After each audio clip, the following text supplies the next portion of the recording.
Hey up, me ducks, it's Simon here. Welcome to the Hermit's Cave. I'm just going to pop open the chat when it appears. Um, it's the first actual catching up with of this year. I can't believe it. The last time I did a catching up with was back at the end of, well, there was the Christmas one with Jennifer Ball, and then before that was with Pine DeVale, my friend Dan. But yeah, this is the first catching up with of 2020. So welcome to everybody. I can see people chatting away already in the group. People have been in there for like half an hour when I set up about half an hour ago to come on and get everything ready. People are already in there chatting. So welcome. Thank you for your patience with us. So it's 4 p.m. here in the UK. Today, I'm really excited to be joined by Jessie Driscoll.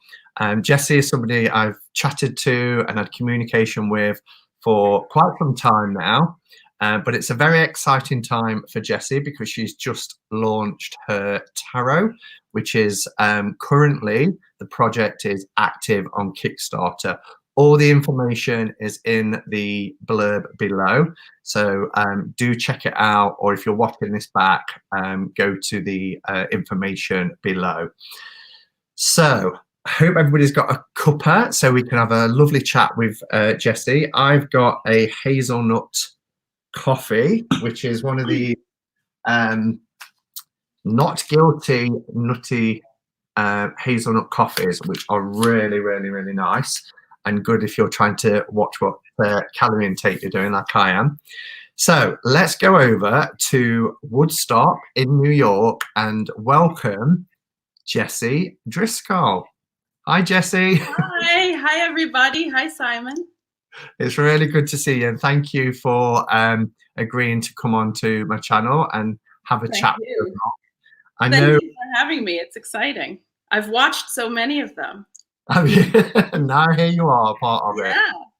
And for everybody who's watching, Jessie isn't a content creator, so this is kind of a big deal for her as well. And you know, being not only coming onto YouTube, but talk about baptism of fire, the first experience going live in a chat. So kudos to you too. Thank you. Hi everybody. So everybody's saying hello, and Mary's saying Jessie is so sweet. That's really nice. Do you have a cuppa? Sorry, I didn't hear what. Do you have a cuppa to hand? Have you got? I do. What have you got? This is a mug that my friend gave me. Cat Mom. That's one of my roles, and I've got the tea. Some of the tea that you sent, a relaxing one. Oh right. Oh lovely. Yeah. So. Oh, here it is. Here's the tea bag. Oh, the pucker. Yeah, I love pucker tea. I do too. I saw Justin in the chat a few moments ago, and he was asking me today about my favourite tea, and I was telling him, oh, it's Yorkshire Gold blend for the English tea, but actually as well, pucker tea I really, really enjoy. So Jessie mentioned, and we'll just mention this first of all. Jessie mentioned that I'd sent tea. We've just done a tarot trade, and Jessie is the person who's enabled me to get my Carol Hertzer deck, which is the illuminated one that I've shown this week. So thank you for doing that, and thank you for making that possible. You're welcome. And I got the one that you didn't choose, which is the Starlight. And I have it here if you want to see it or do any comparisons at any point. That is going to be, I just know that's going to be my next Carol Hertzer deck. I've just got to find a way to make that happen. But and I also have this that Carol gave me, which is like a painted and glittered different color version. Oh, wow. A one-off that's really cool. Yeah, I stuck mine here, my Hermit, that's you put in as a sample, but so beautiful. So yeah, but thank you for making that happen. You're welcome. Thank you too. I like the out of print deck that I got from you. Yeah, that's good. And it's nice when you can do trades, you know, it really is. Yeah, it's fun. What you no longer have a need for, or a deck that you can't really connect with, somebody else will love and appreciate, and that's great to know it's gone somewhere where that's going to happen. So yeah.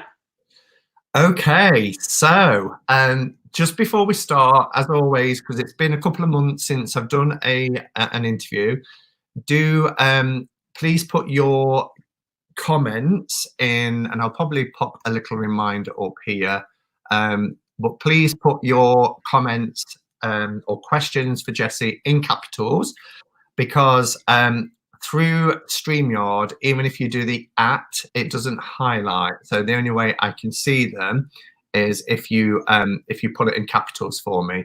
And any moderators, if I miss any and there's some questions, then please do highlight them to me. So are you ready to begin, Jessie? I am. Okay. So we're going to talk about your tarot deck, but I just want to take us back a little bit further. First of all, can you tell me where your interest in the tarot first started? Yes. The first I can remember is when I was 15 years old. I kind of got wind of it, and my grandmother's neighbor wanted to get me a present for my 16th birthday, and I asked for a tarot deck.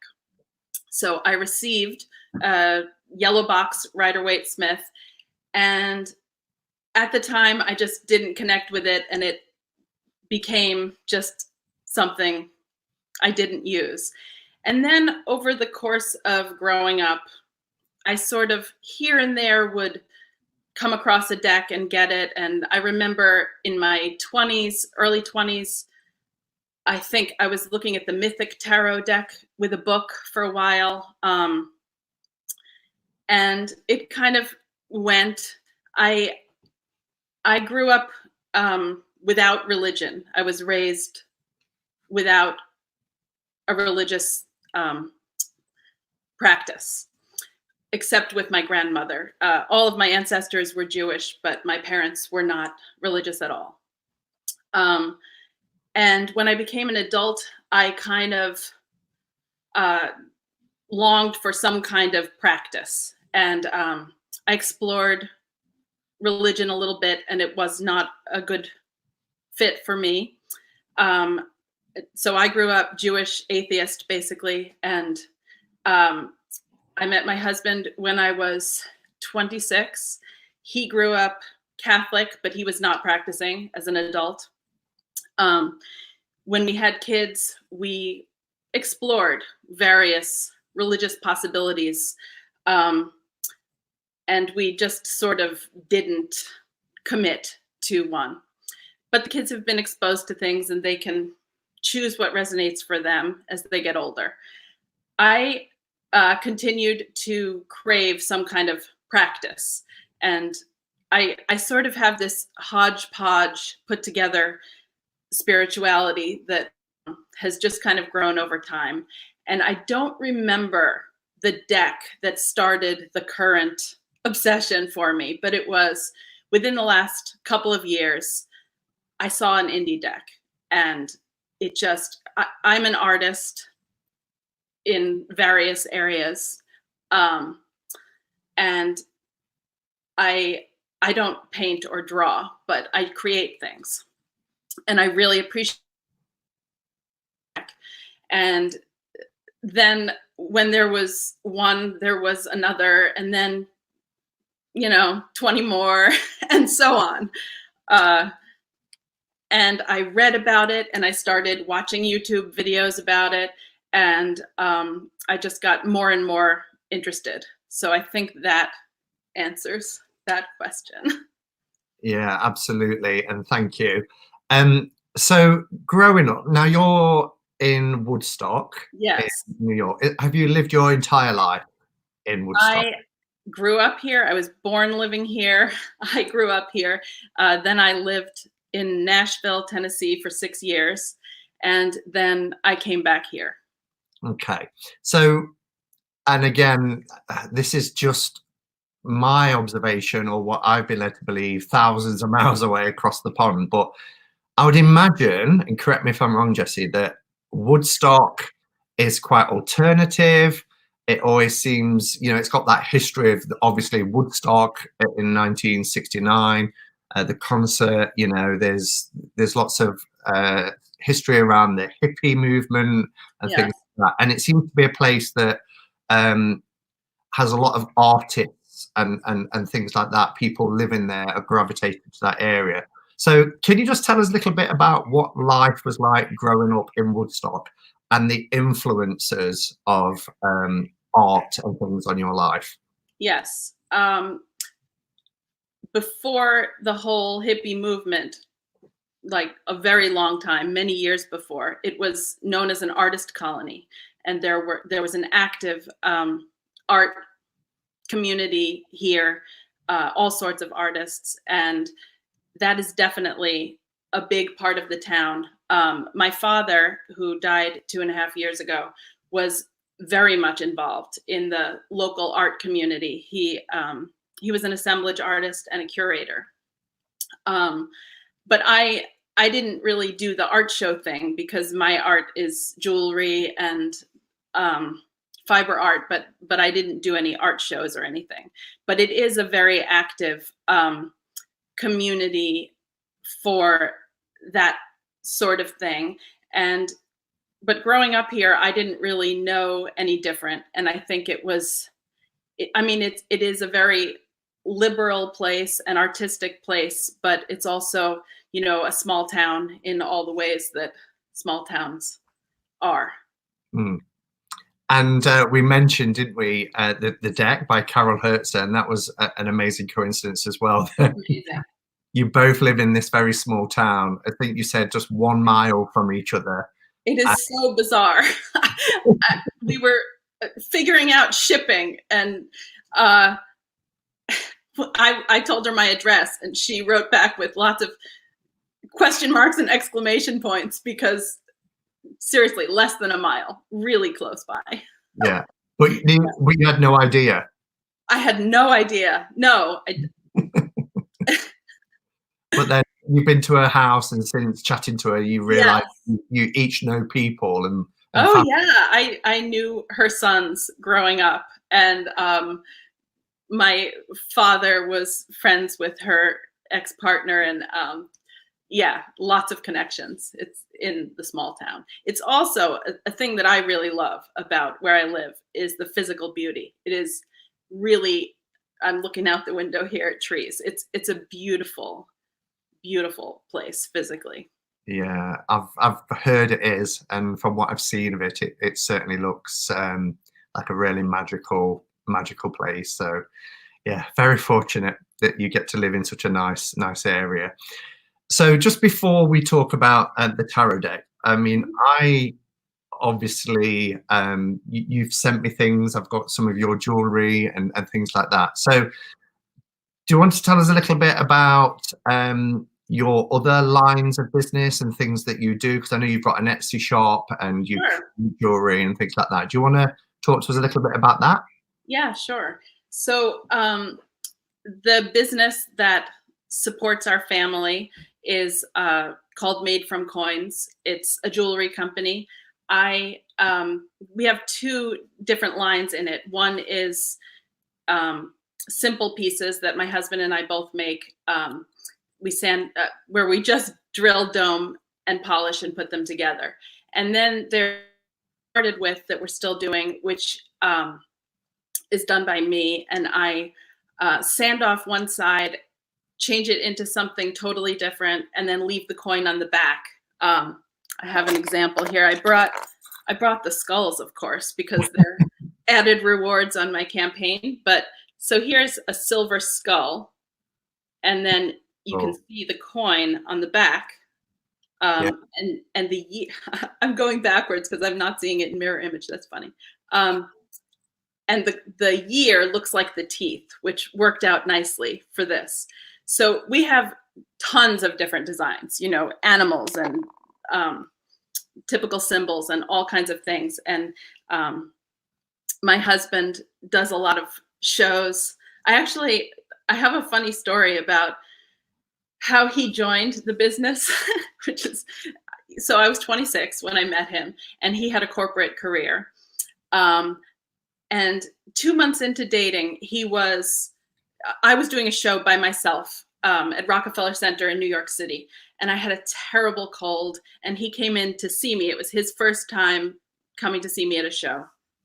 I had taken Dayquil, which has crazy things in it that made me feel really woozy. So he got there and I said, I just need to run to the bathroom. Can you just wait here for a minute? And so he got behind the booth. I ran to the bathroom. There was a bit of a line. I got back 6 minutes later and he had 4 women waiting to buy $800 worth of jewelry. Wow. Yeah, so that was kind of how he entered the business. It took a while longer, but he left his corporate career after we'd had 2 kids, and he runs the business now. So that's one, the made from coins jewelry. Another thing I got into is this beautiful blue. I'm not sure I understand. Sorry, my watch is making sound. This blue chalcedony. Here's an example. I gave you one on that pentacle. There was one above the obsidian stones. Yeah. And it comes from the runoff. It turns blue from the runoff of a copper mine. So it's naturally colored by copper. And it was this one deposit at a particular mountain. And I created a separate kind of business from that. I also have it here with oxidized skulls. And I saw that you put the link for that below too. So that's another thing. Another thing I do that is not a money-making thing, but is something that I love is fiber. I got into knitting, crochet, and spinning when my kids were really little. It was something I could do while they were there. And I love processing wool from sheep haircut on. And that was a big part of the deck too, because I used all these beautiful curly locks in that. But a thing I do there, my mom was asked by a woman who lived here for many years to do something with her assets upon her death for the town, something in the arts. And so my mom and I thought about it, and I'm running a free fiber house in Woodstock. So it's this beautiful old house that we've filled with fiber materials, and we have free workshops, free classes, spinning and knitting, and people come and materials are free. And we're still trying to figure out when the ideal times are for that. But that's a thing I've been doing for maybe 5 or 6 months. Wow. That sounds amazing. I don't know where you find time to do all this. And all of this is, of course, secondary to, you know, being a married mom of 4 kids. That's the main thing. Yeah, absolutely. And you know, you've been through quite a trying time, haven't you, quite recently? Can I ask how everything is now in terms of? Yes, everything is good. So my husband had back and arm pain for 2.5 years, and he went to multiple doctors who were having trouble finding the cause. At one point, his knee blew up, and he was diagnosed with Lyme disease, which we thought accounted for everything. But it turns out that the back and arm pain was coronary artery blockage. So in December, he had a heart attack, and he had 5 stents put in.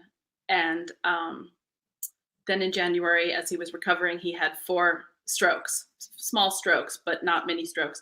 But he's on perfect medicines. He's adjusted to them. We've changed our whole thing. We used to eat a lot of meat and sugar too. And so we've changed that to the Mediterranean diet, and he's doing well, and he's feeling better, and he's able to work again, and we're so blessed. So thank you. Yeah, it has been a trying time. Yeah, it really has. And, you know, The our heart, community was so wonderful, though. I posted about it in the Hermit's Cave Facebook group, and I got so much support, and that was really lovely. Thank you, everyone. and you kept us updated all the way through with his progress, the pictures, and Yeah, you know, that's the one thing that I find really amazing about platforms like this, like Facebook, is when you get a group of people together with common interests and spiritual connections, somebody just shouts out and asks for a bit of help, and the community just rallies together and supports. And it was lovely to see, and that you got that love and support too. it was wonderful. And it's remarkable. It's remarkable how he's doing. You know, Yeah, there you went. so blessed. Yeah, and the kids are recovering.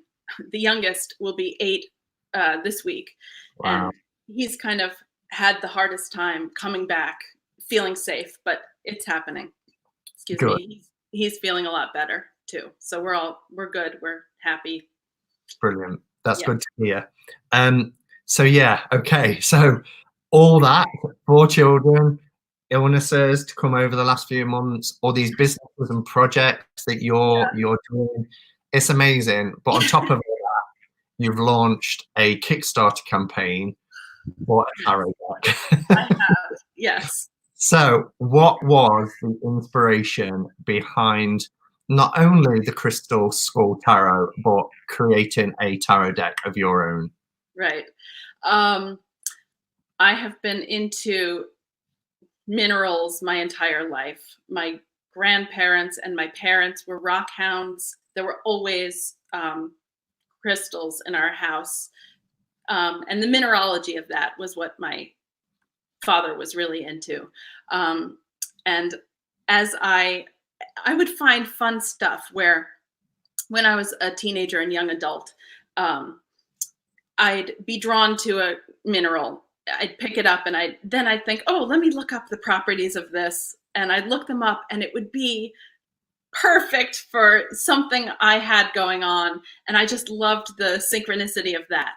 And I started collecting, some would say hoarding, crystals. And I adore them. I wanted to show, it's heavy. This Oh, wow. is a double terminated natural quartz crystal from Arkansas. And Beautiful. I love crystals a lot. So it started with that, and oh, it's heavy, sorry. And this is one of my favorites. This is an aquamarine crystal that I love. Anyway, I've been into crystals and jewelry for decades. And when I first saw skulls, I thought, well, that's creepy. But then once I heard the phrase container for consciousness, and it's not death, it's also life. We have a skull, everybody does, and I liked that. And I started, I mean, the minerals are just beautiful, but I started like when I'd see, I don't like the angry looking skulls, but I love the kind of smiling, happy ones. And I started like responding to them the same way I responded to stuffed animals when I was a kid. Like I would just see this sweet little character in there. And I started, first it was one, I think this here was my first one. Uh-huh. And then it was 4, and you know how that goes. So I just, I read a lot about crystal skulls. There are people who are into like the ancient crystal skulls and all the thought and mythology behind that. I don't have ancient skulls. I have modern carved ones, and I love them. I find them adorable. I love the mineral connections. I love the crystal connections. And when I get into something, it just the way that I am, I want to create that thing. And so I was thinking, I don't draw, I don't paint. How can I create a tarot deck? And then it occurred to me, I have these skulls already set up. I love them. That's it. And it was kind of this burst of inspiration to get to stage these images based on the Rider-Waite-Smith traditional images. And it was really fun. And I thinking, what will I do for the pentacles, and what will I do for the swords, and what about the wands, and you know, it was, and of course the cups, the blue stones worked perfectly for that. So I started creating this thing totally in secret, because as I've told the group before, up until very recently, I was totally sort of in the closet for all things esoteric, because I have a pretty traditional life, you know, and I worried how people would respond to those interests. My kids think they're silly and weird. My husband thinks it's cool. You know, he supports it, though it's not his interest, but he totally supports, you know, that I have the interest in it. And I really loved the community. And as I continued to do this deck, I created this, you know, secret Instagram account, Crystal Skull Tarot, and I wasn't attaching my name to it. And I just, up until, I don't remember if I was either done with the deck or almost done, I started to kind of leak it, and I told you.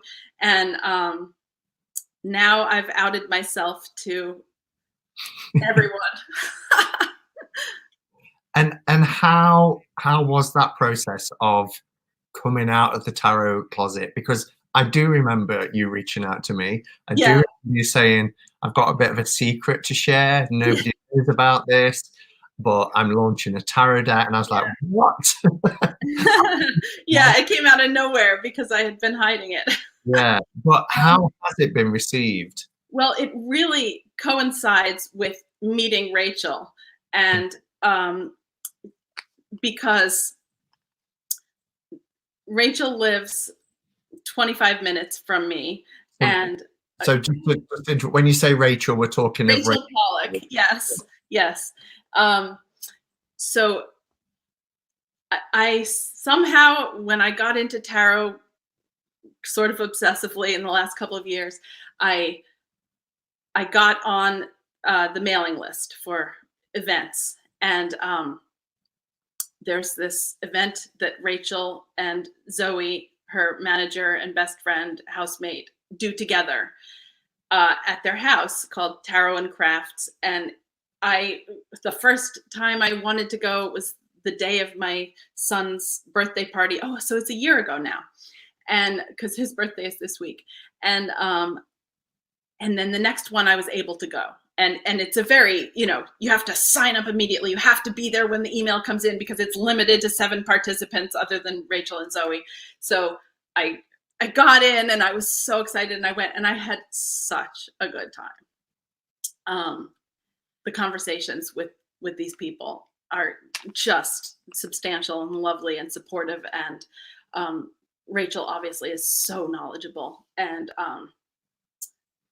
so Zoe is also a spinner and knitter like me. And so I've been running this fiber house. So Zoe started coming to my fiber.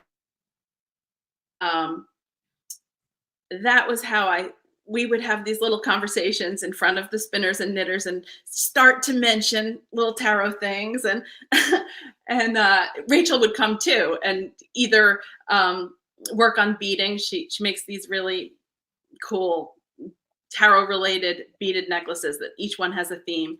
And or Rachel would be kind of working on a writing project in the other room. And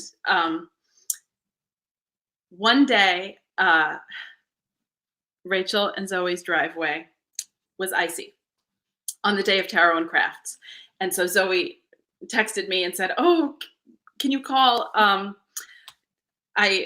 Can we have it at your fiber house? Would that be okay? And I said, yes, absolutely. And so this Tarot and Crafts took place at my fiber house, and it was such a wonderful day. We really had a ball. At this on that day, I showed my Crystal Skull Tarot sample deck for the first time. And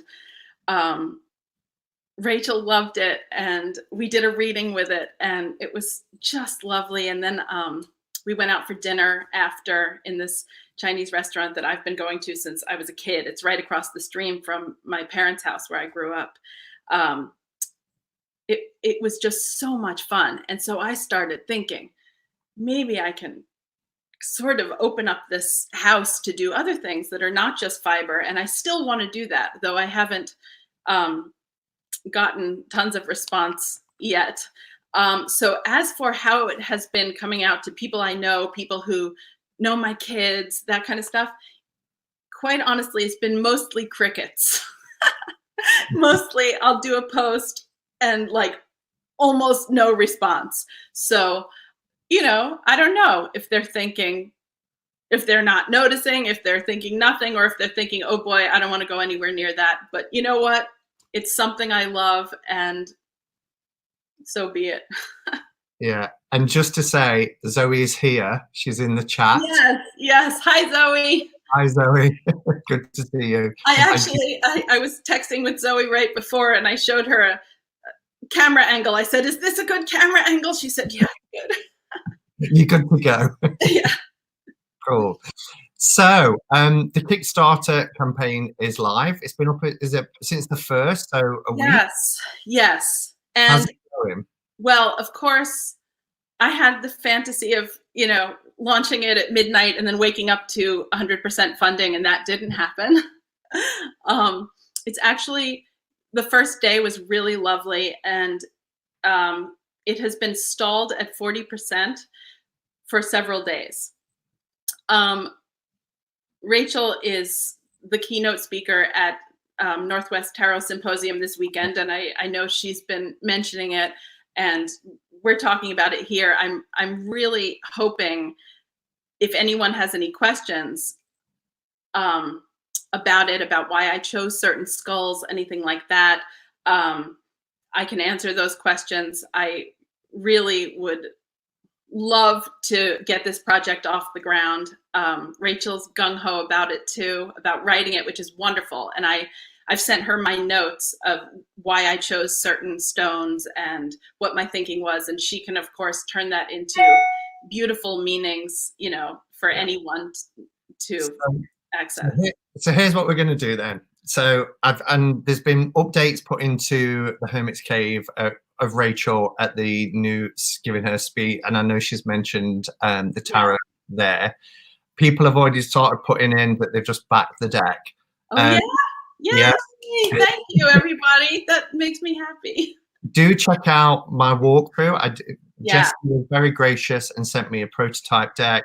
I did a card by card walkthrough of it, so do check that out. And after this ends, I'll put a link in to this description. I think there's about 18, 19 days still to go, though, isn't there, on the campaign, right? Oh, more than that, because it was 30 days and we're on March 7th. So there's 23 days. So still 3 weeks over to go until the campaign ends.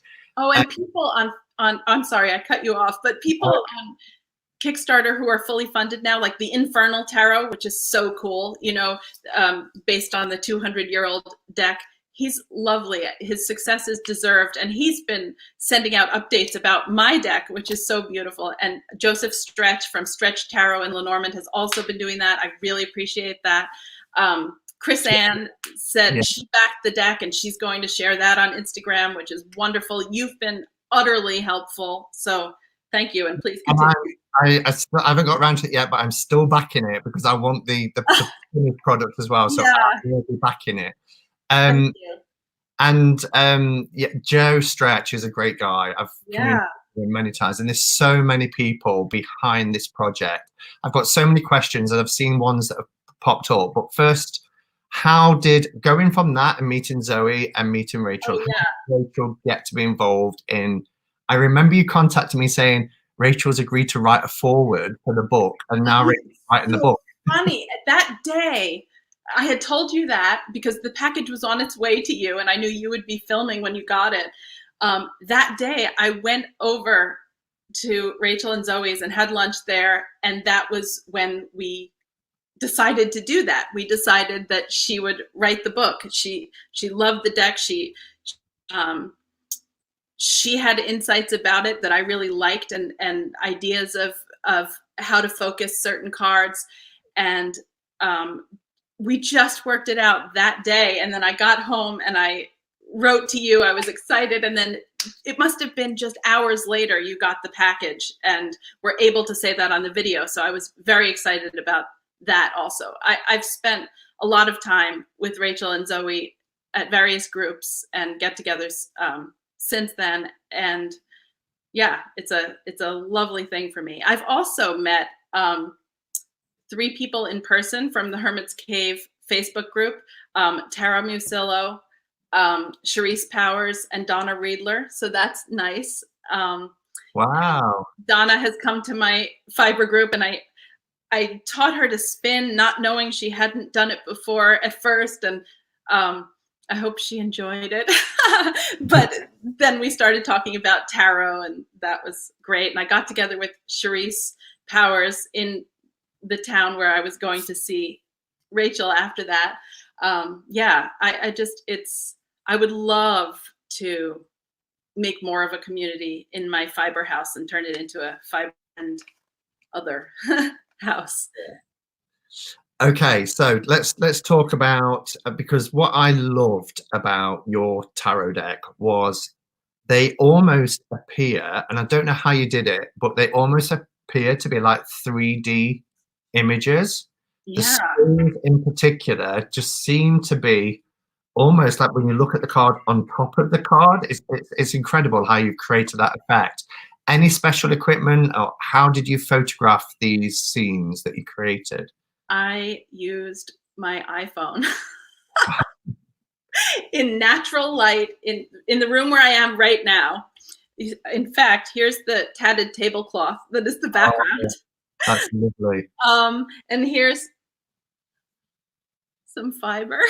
This is like for the wands, and then this is for the pentacles, and and then this I used in a lot of things.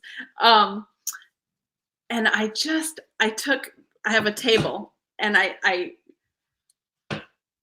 think, I'm trying to remember which one the first one was that I did. It was the Two of Swords, of course. The first one I did was the Two of Swords.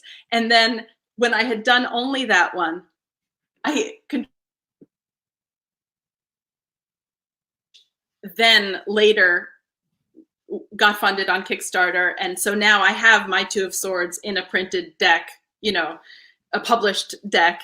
And that's exciting. At that time, when I submitted it, I didn't put my name on it because I was not sure if I was ever going to do that, because not only is it tarot, but it's Crystal Skull Tarot. So how out there can you get? But that's cool, because it's niche, isn't it? And it is niche, yes. What you've done is you've taken your love of crystals and crystal skulls, your love of the RWS. But guys, if you haven't seen what Jessie's created, it is so clever because you can instantly recognize which card they are. And it's just brilliant how the way you've created things like the High Priestess, or the Two of Swords, as you mentioned. There's the High, whoops, I'm on the wrong side. There's the High Priestess right behind me. Oh, yeah. On the wall, I printouts. Yeah, but it was really good. Did you have any support in terms of depicting the scenes? Any advice from people, or was it just you playing? It was a secret project I did while my husband was out at the coffee shop and my kids were at school. That's what it was. And I did, or maybe my husband was doing jewelry shows. And after I do a session of, I generally did like 6 cards to 9 at a time. And after I would do that, I would send them to my husband, and he was supportive, but it was absolutely something that I did by myself. Yeah. Okay. And somebody asked, I think, I can't remember who it was now, but somebody asked if when you created the cards, was it the large crystal skulls you've just used, or was it? No, that's a good question. In fact, if anyone is familiar, I should have taken out specific cards, but if anyone's familiar with the Eight of Cups, it has this, I'm going to look for it. It has this ruby skull. You know what? I have it here in the Six of Wands, so I will show this one instead. So here in the Six of Wands, you can see that ruby skull. It's also in the Eight of Cups, but here's that skull. Oh, wow. Yeah. So some of them are really small. There's also this incredible, I know it's the Page of Cups. It's the Two of Cups. I used it a lot in the cups. This very light, here it is. It's the Page of Cups. Yeah. So you see this Page of Cups. It's a blue topaz skull. I love it. It's tiny. Yeah. Yeah. Wow. But I do, if you look at behind me, sorry, wrong side. Behind me right there is the Hierophant. And it's also what I used in the Emperor, but that's this big one. That's such a beautiful piece. I love this one. In fact, when I got it, it was because I saw it in pictures. I don't think I have the right lighting to show, but it has in the right sunlight, I guess, or unnatural light too, but I'm kind of in the shade. It has incredible rainbows in it. And in the photographs I saw a lion and a peacock in rainbow in pictures of this skull. And that was what made me pick this one. And so this is my biggest clear quartz one. Yeah. And, it's stunning. It's stunning, Jessie. And you can see the rainbow colors in it, in around the skull as you was moving it around. You can see the you can see, I mean, the rainbows are pretty incredible in certain kinds of lighting, more than they are now. And then there's this tiny one. I mean, it's not tiny, it's medium.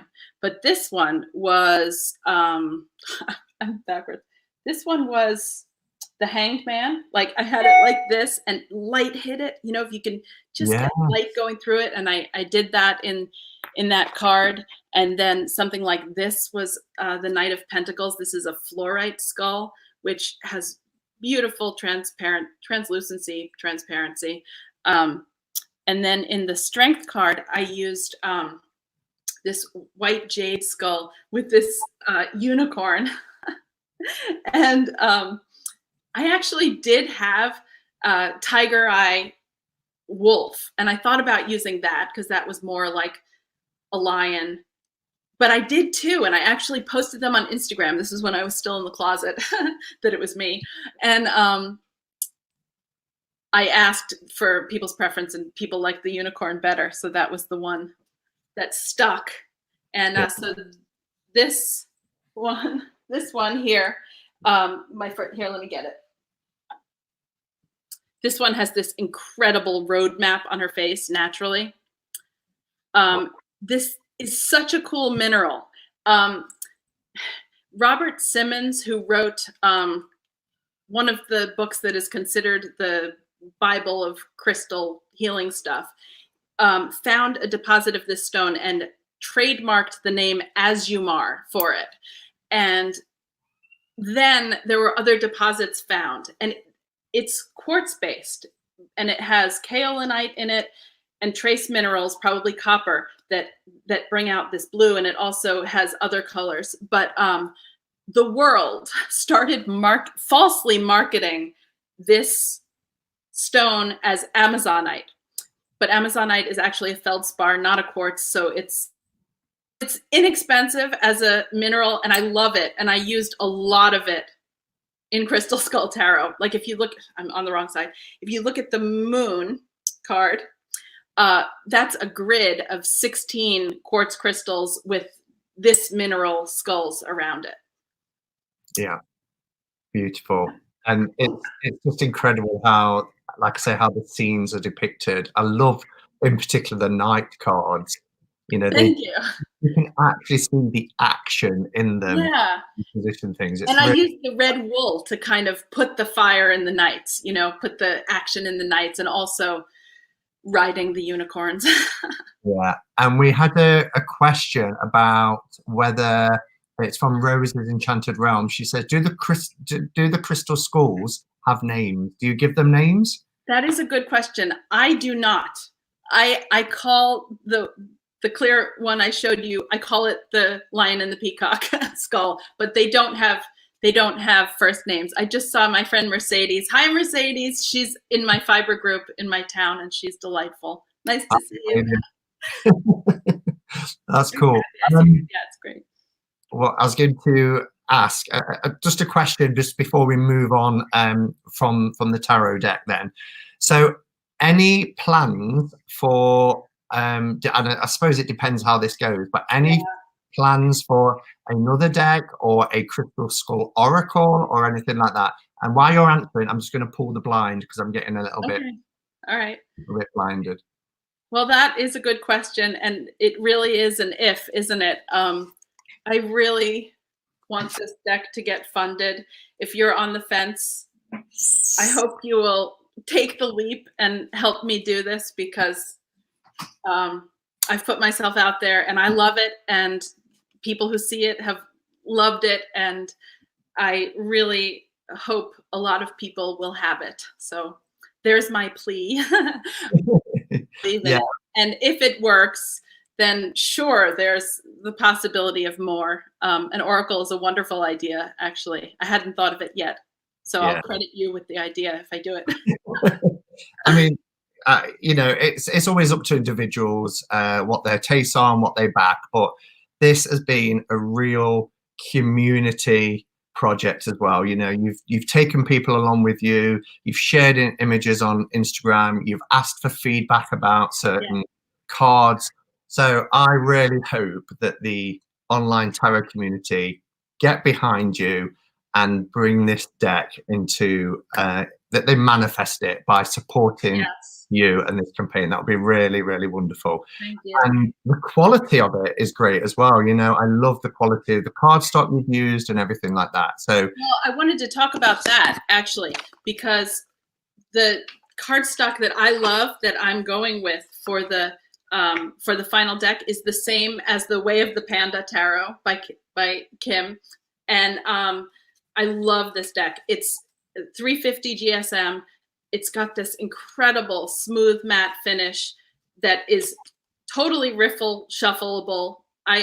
This is my favorite. I also love the rose petal finish on some other decks, but that does make it harder to shuffle. So I have chosen to do the smooth matte. The one that you have is like this sample deck, which is, I think this is 330. Oh, here, of course, there's the 8 of Cups I was talking about. It's in the back with the ruby. But, oh, and also the back I'm pretty excited about, because after showing the first back to Rachel, we had a conversation about it, and I decided to work on it again to make it more perfectly reversible, because the first one wasn't aligned for that, but now it is.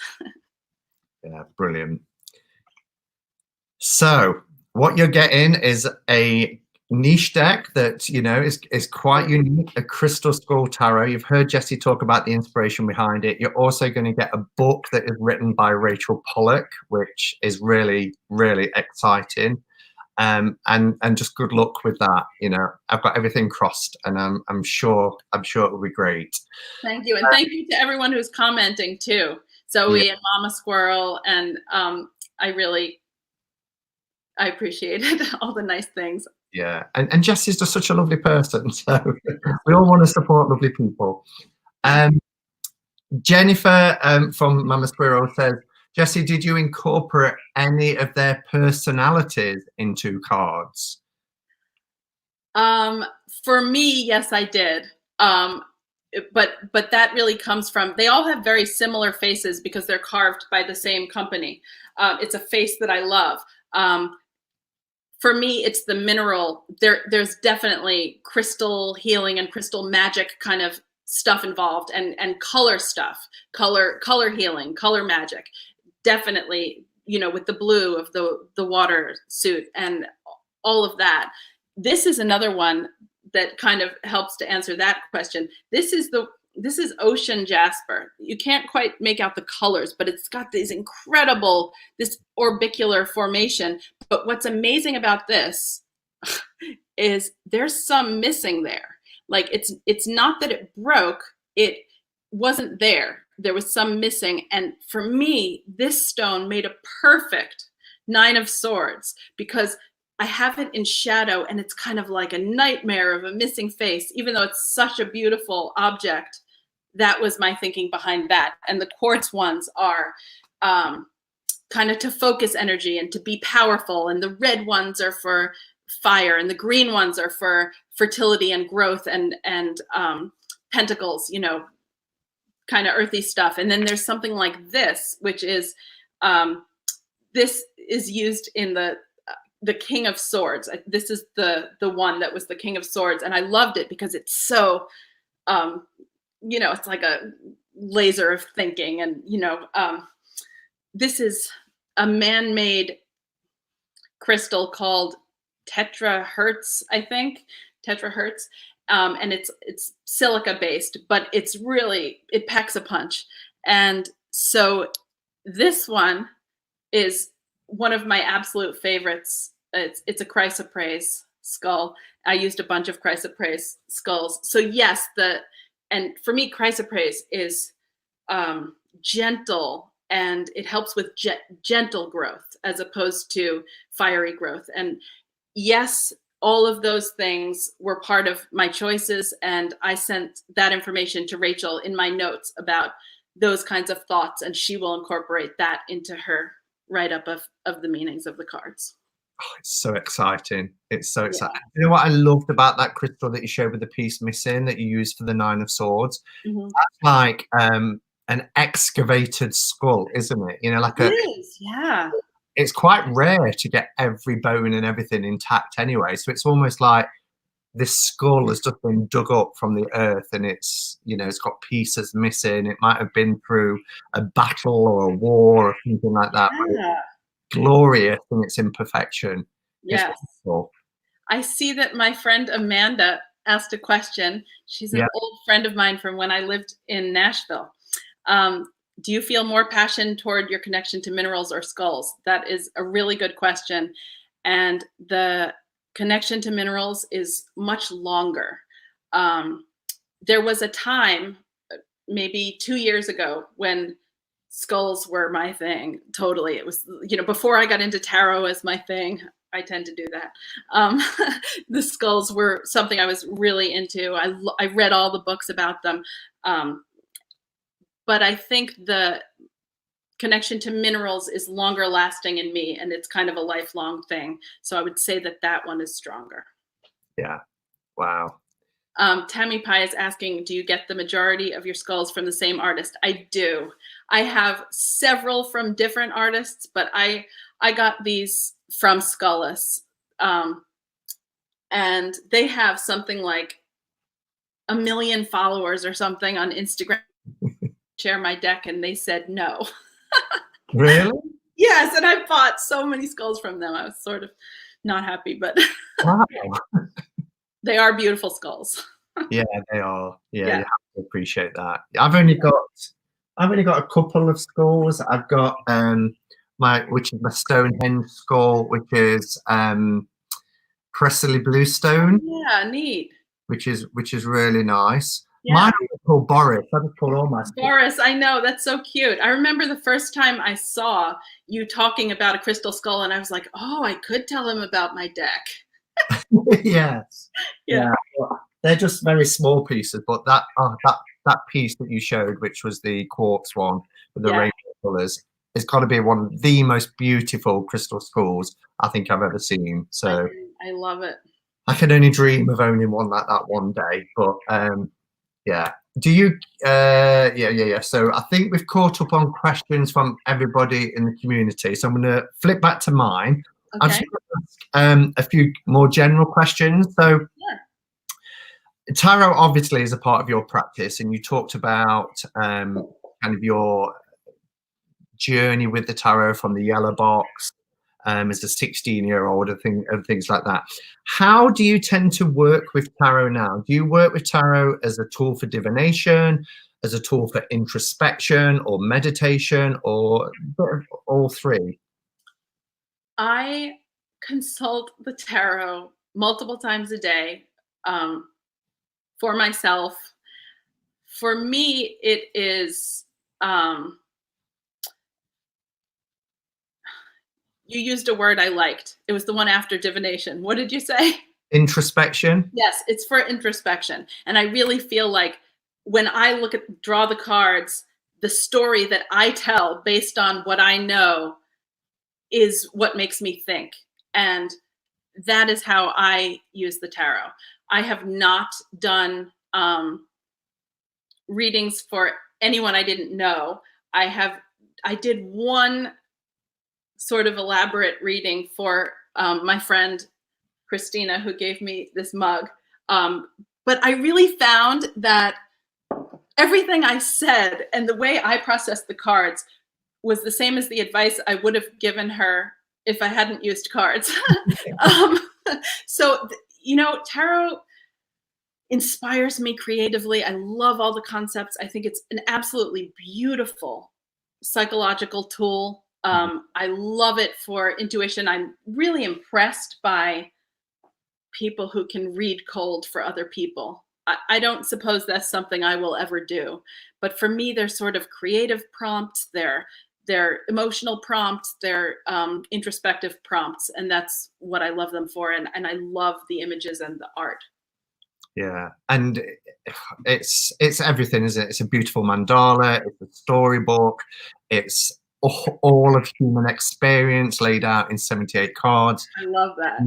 You know, that it's so versatile. It's a tool for divination. It is a tool for introspection. I love to meditate, pathwork, doing a child work, and all those things of it. That's why I love it so much, because of how versatile it is. So yeah, thanks for sharing your kind of how you see the tarot.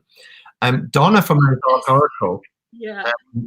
And this goes back because it is a question that I've got as well. And Donna said right at the beginning, when you started talking about how natural you are on camera, and I know you was very nervous before we went live. We had a little never done this before. Never done this before, but you are natural on camera. And she's just asked the question about, given how well the interview has gone or going, do you think a YouTube channel could be in your future? I hadn't considered that. My kids would be thrilled. They love YouTube. Okay. In fact, my youngest son, Jameson, every once in a while he'll say, "Play the beginning of one of Simon's videos. I want to hear A Up Me Ducks." but anything's possible, but it's not something I'm planning. But this is really fun. I'm really enjoying it.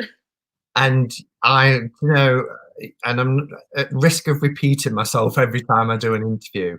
You know, when I joined the YouTube community, watching all these people that I still watch now and look up to, and some no longer making content, it was never on the cards for me to be a content creator. I was happy for 6, 7, 8 months contributing, chatting to people.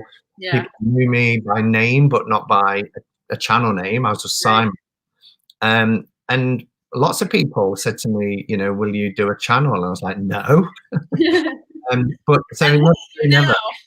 Exactly, never say never. And but there's no pressure either, because you're known in the community. Everybody knows you, you know. I participate a lot on Facebook, and usually in the playbacks in the videos. I've made several lives, you know, I mean, I've come and chatted in several lives, but usually I'm doing something with the kids during those times or something. And you can just be as part of this community in that respect, as well as being a content creator. But I think just because of how natural you are on camera, and how relatable you are, and how, you know, warm and open you are, then I think, you know, people are obviously wanting to see more of you. Well, thank you. I really appreciate that. And I've got to ask Tangi's question because she always asks this question. Whenever I throw it open, she likes to know, if you could be any mythical creature, what would you be and why? I saw that, and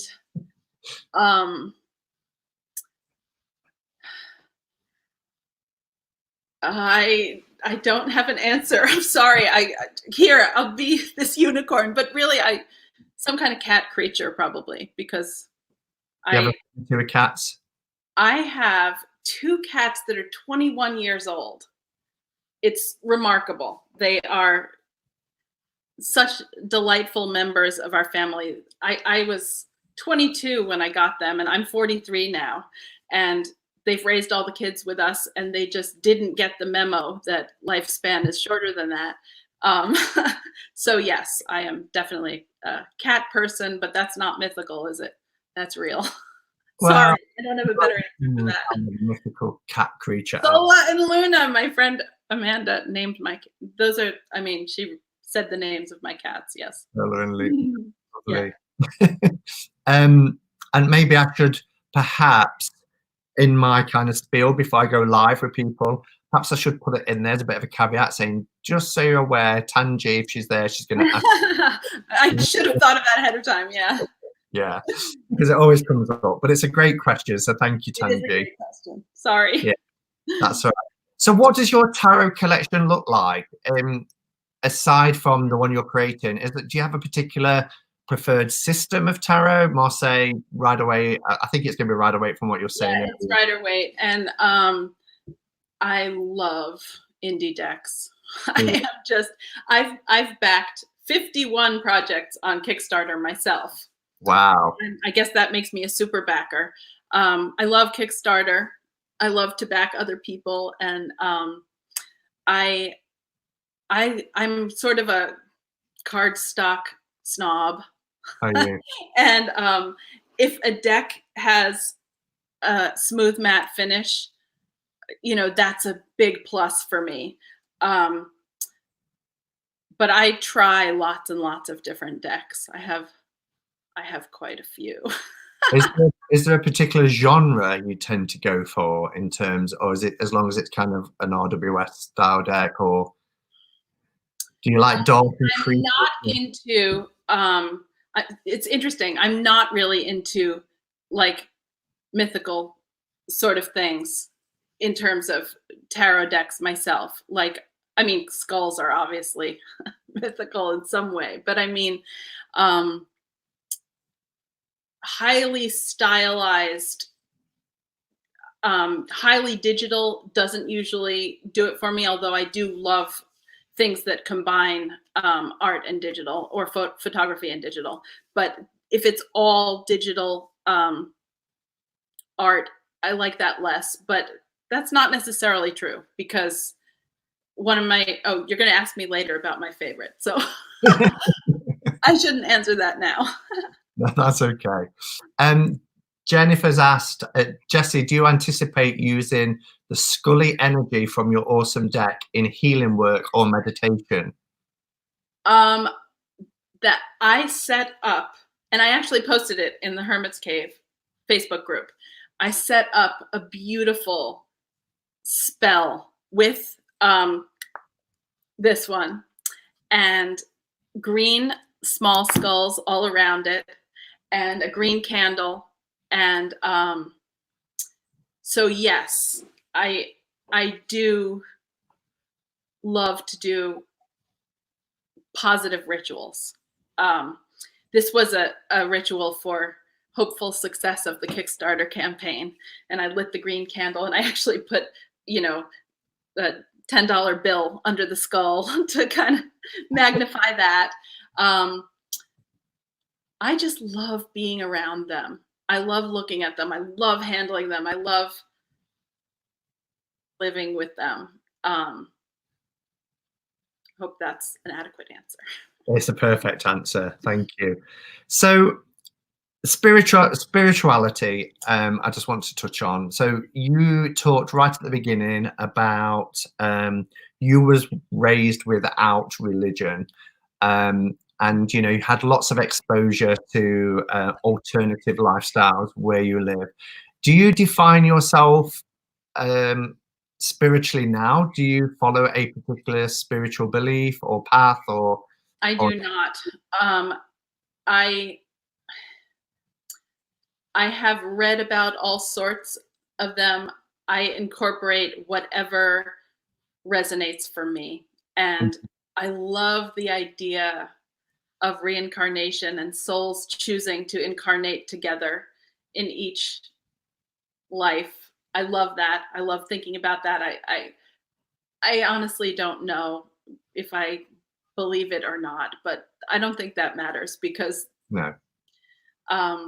I love crystals. I love incense and candles and oils and beautiful things like those things. I do not practice any particular path. It's just whatever.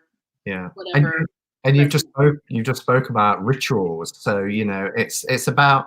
I think you're very similar to me, really, where you're kind of like a spiritual shopper, where you'll take certain things, and Absolutely. if it resonates, and if it doesn't, you leave it aside, and you kind of carve out your own. You can be spiritual without being religious or following a particular spiritual path. I saw you talking about Nam Yoho Renge Kyo, and after I saw your video where you talked about that, I'm sure you've mentioned it in multiple videos, I went and looked about that, and I started doing that because I like it.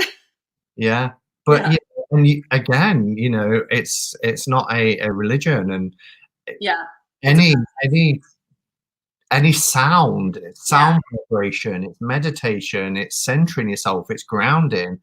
Chanting your Horenge Kyo just elevates your life state, and frame of mind. So when I was young, I was a singer, and I don't do that anymore. I can, but I don't. And but it really is nice to do something with the voice, and the chanting is nice. Yeah. Even if it's just on a level of feeling calm and peaceful and feeling grounded, it's great. Lots of people use it for manifestation and things like that, but it's something that is so multi-layered. It's whatever works for individual. So well, I also since my husband's health things happened, I've had kind of an elevated heart rate, and it's 2 months now. And when that first started, it was I really needed to find some tools to relax. And I'm getting more comfortable now, and my heart rate's going down a bit. So that really, I did really enjoy the chanting. So thank you for mentioning it. Oh, you're welcome. You're welcome. So just before we wrap up then, I just want to kind of ask a question. And I always kind of finish with this question, but through your process, through your life experiences, for everything that you've talked about today, living in a community that's quite artistic and alternative, your love of art, your spiritual practices, your love and work with the tarot. What would you say you have learned most about yourself by kind of the processes you've been through and working with the tarot? Wow. That is a good question. I'm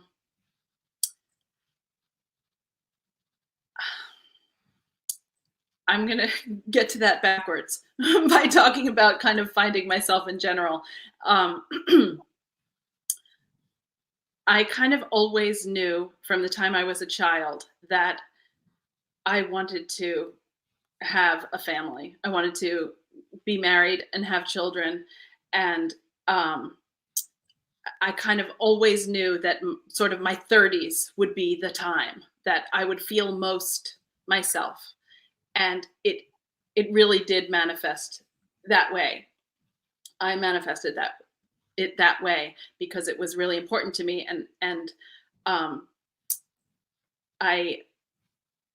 my husband and I really put everything into this beautiful family. And I sort of in my 30s came to feeling really secure in my identity as a wife and mother, and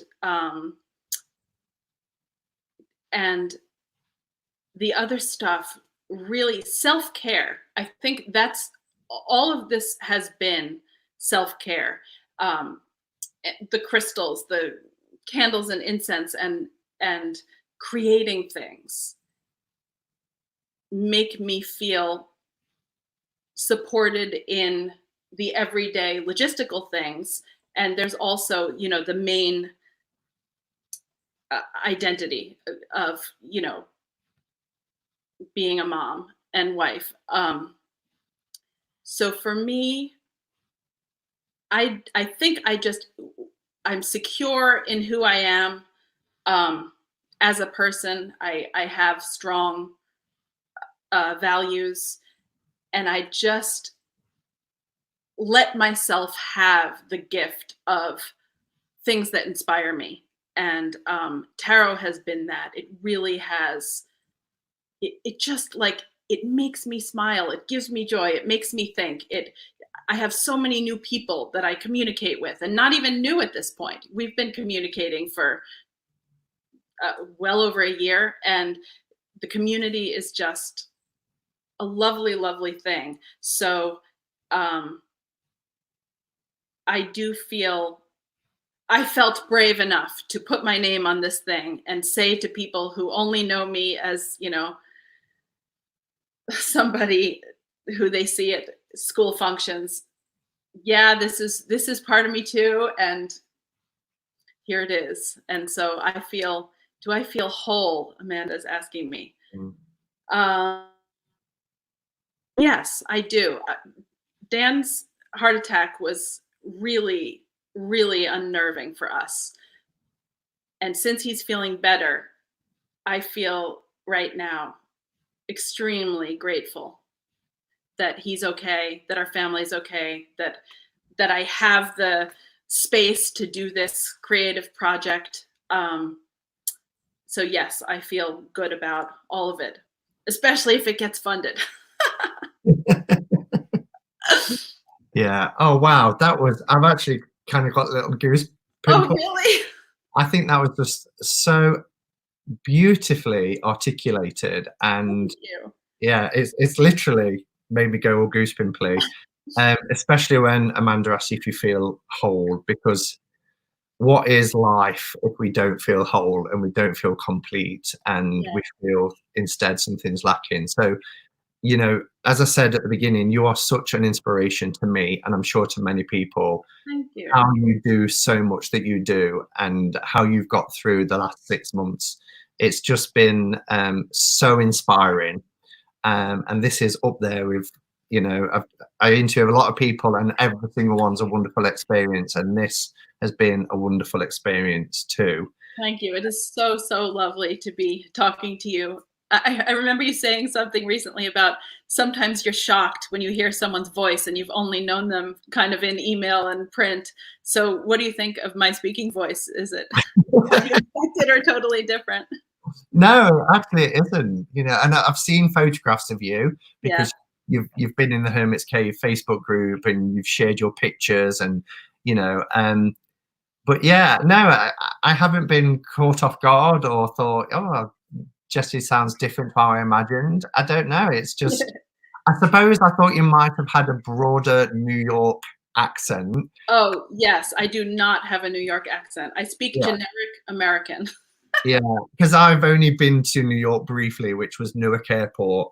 And oh, yeah, that's nothing like where I live. I live in paradise compared to that, and you're welcome to visit anytime. Thank you. And I am. And Rachel and Zoe want to set up tarot and crafts at the Fiber House when you come to visit. We do, and they want me to vlog, and it would be an honor to vlog. Yeah, that would be so much fun. Thank you, Donna. Yeah, it is on my plans to visit New York, you know.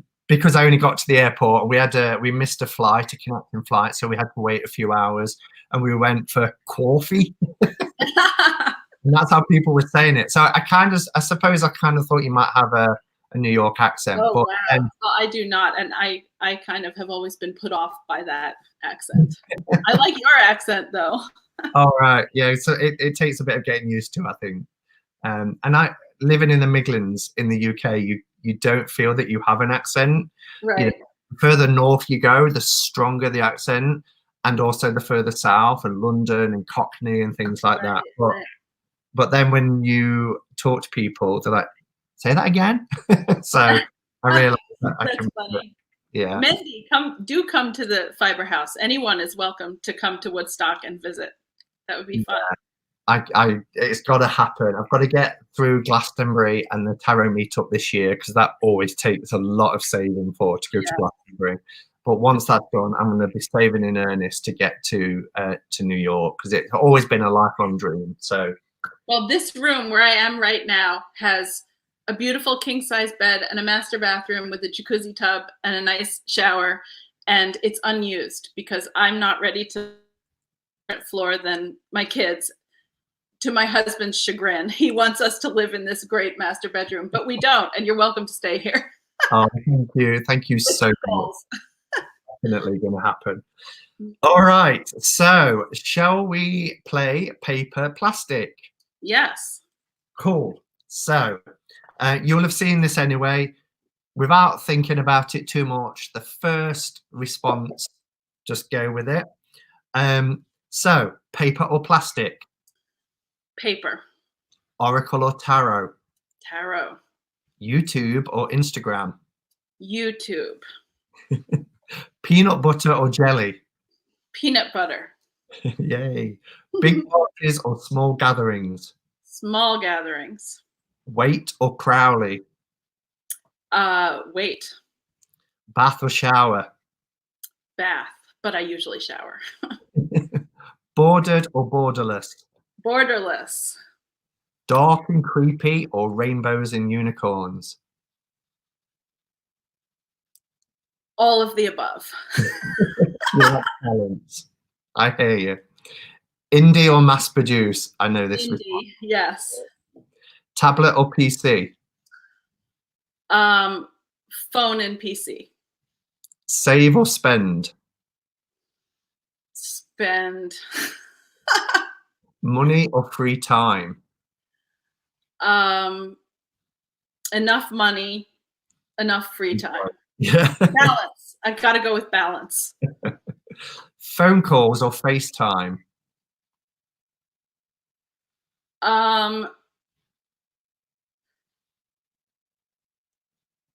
Phone calls. Movies at home or in the cinema? At home. Large cards or small cards? Large cards. Life after death or total oblivion? I'm really undecided. What do you hope for? I hope the beautiful ideas about reincarnation and planning your next life and being with the same souls is a thing. Yeah, because some people hope for total oblivion. People just, they just want it to be over. And when my father was on his deathbed 2.5 years ago, and he had been kind of an agnostic, but really an atheist for his whole life, I asked him, so what do you think is going to happen? And he said, I'll just go to sleep and that'll be that. So I know he believed that even as he was dying, which was interesting. Yeah. Wow. Are you an early bird or a night owl? I have to get up early for getting my kids up. And so I have become an early bird. And I fall asleep before they do. Woodland forest or sandy beaches? 100% woodland forest. Yeah. And people are already jumping ahead with this final question. Toilet roll hanging over or under? Over. Jessie. Sorry, Simon. You wound me.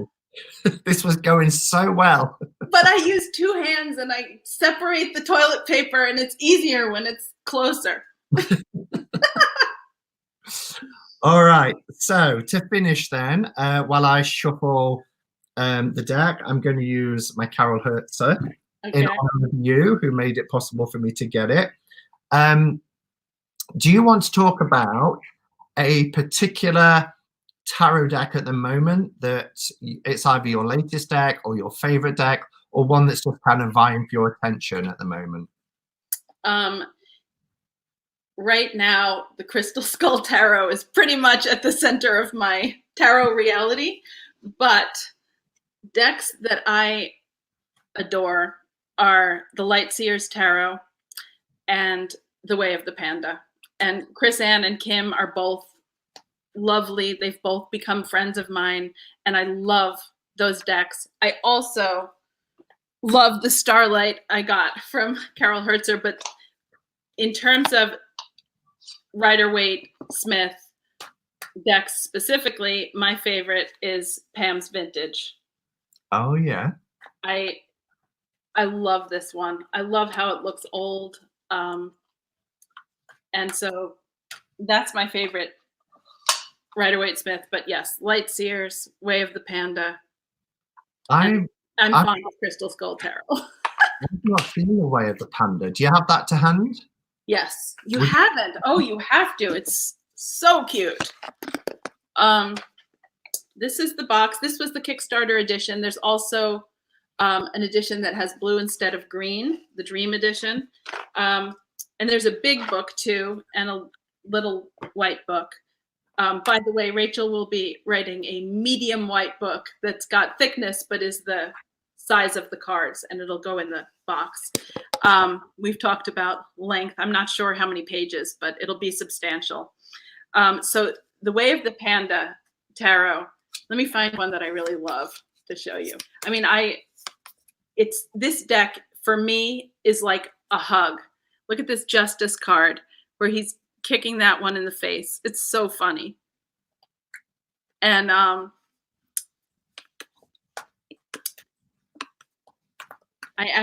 Empress is so lovely. There we go. I keep going the wrong way because it's not mirror image. Yeah. Yeah. I'm getting used to. That's gorgeous. These are watercolor paintings by an artist who is in Europe.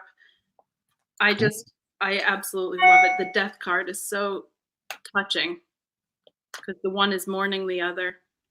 Yeah, I love this deck. I love how it shuffles. I love the white. And the Lightseers is so vibrant and interesting. And I love her take on a lot of the cards. Cool. Okay, let me split the deck. We have, try not to get a glare here, we've got the Page of Pentacles. Good one. It is a good one because actually, if you think about it, the Page of Pentacles is about manifesting your dreams. Yeah. And what have we been talking about? You know, manifesting your dreams. You've got to take action for your dreams to become a reality. And yes, there'll be lots of things that come in the way, lots of setbacks, lots of hurdles to get over. But if you've got a dream and you want it to come to fruition and you want to manifest it, then it starts with, I guess, the idea, but then the action. Also, the Page of Pentacles talks about how important it is to maintain reputation. And therefore integrity plays a key part too. So, you know, when we go about our dealings, we need to make sure that we're being ethical, that we're being honest in our dealings and in our interactions. And we ensure that we're being our authentic selves, and people will see that and people will admire that.